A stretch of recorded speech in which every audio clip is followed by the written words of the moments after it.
Well, hello everybody! Welcome to my channel. Tara, luto tayo. La la la la la la la la la la la la la la.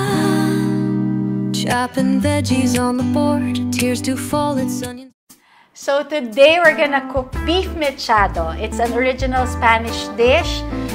Actually, galing to sa menudo rin na Spanish dish na tomato-based. Tapos, ito naman, it's beef. So, tara, luto tayo.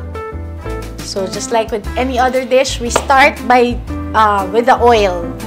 Add na natin yung oil. Tapos, una nating lulutuin is yung vegetables, which is the potatoes, the carrots, and the bell pepper.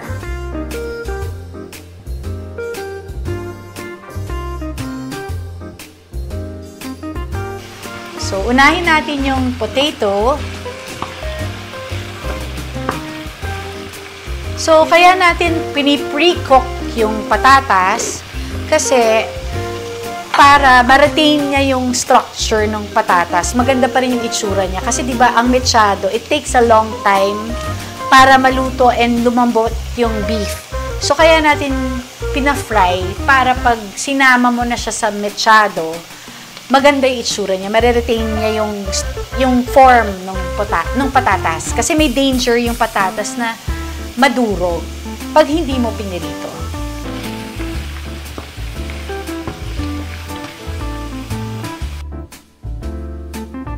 So, tanggalin na natin yung carrots naman.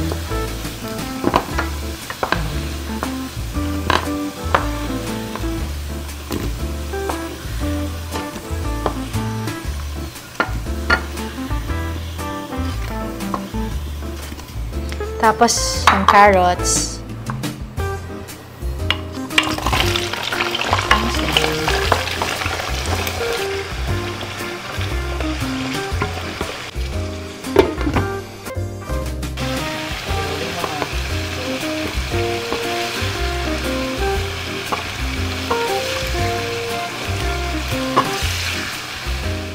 Tapos na yung vegetables. Ngayon naman, let's go to the main part, which is the garlic and the beef.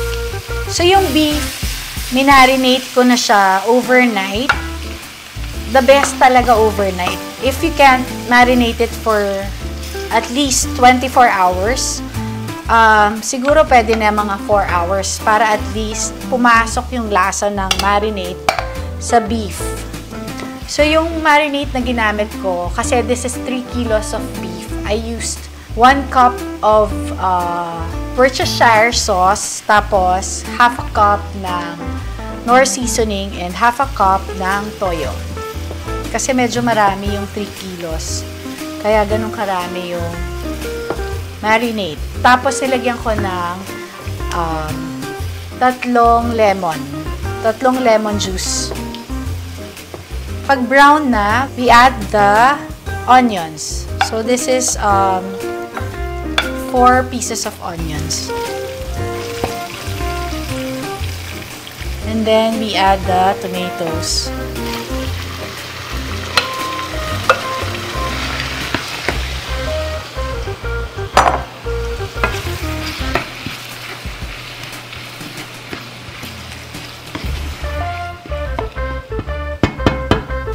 Pwede ka na mag-add ng Knorr seasoning, 2 tablespoon ng Worcestershire, 2 tablespoon, pepper to taste,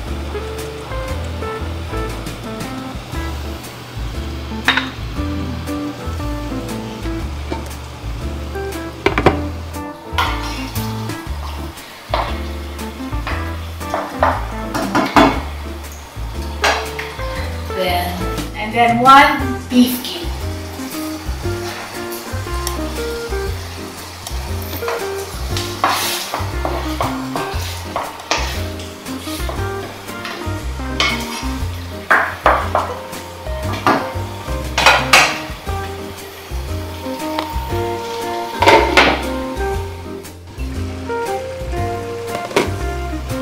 Tapos lagyan natin ng vinegar.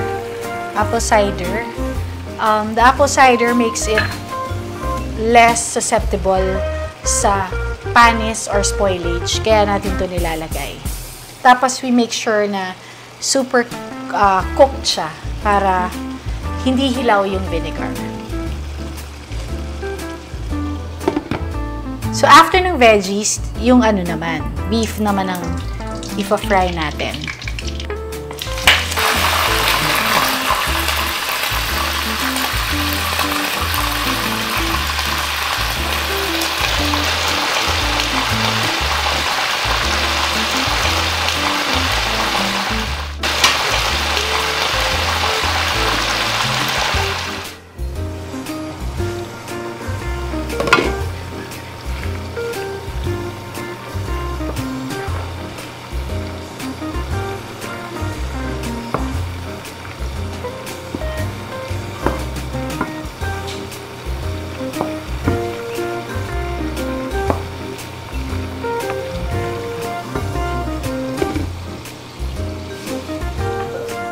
So ngayon, na-fry na natin, we need to use the pressure cooker kasi nga medyo matigas ang ating meat dito sa ating bansa. So, kailangan nating i-pressure cooker para siguradong malinamnam at malambot ang ating niluluto.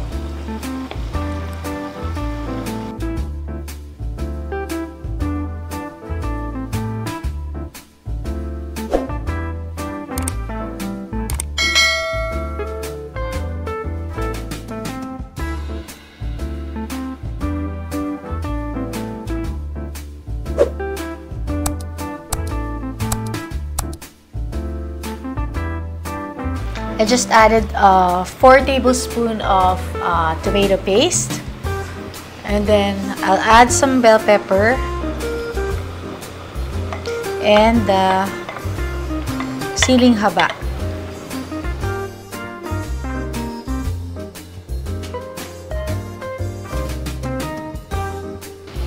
Pepper.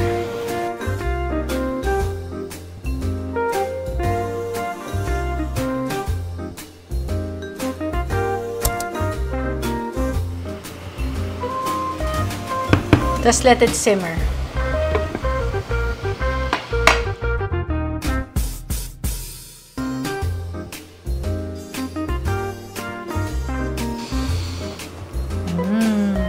I can smell the chilies. Feeling ko kulang ng patis. That's my magic ingredient. Yes, I love patis. Lagay na natin yung carrots and patatas.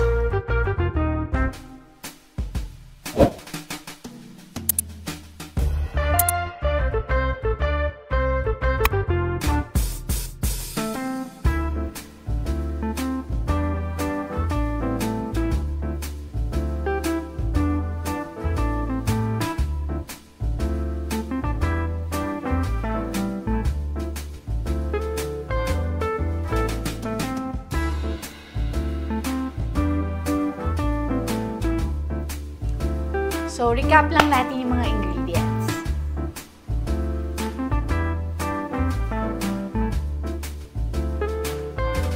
Tara, tikman na natin.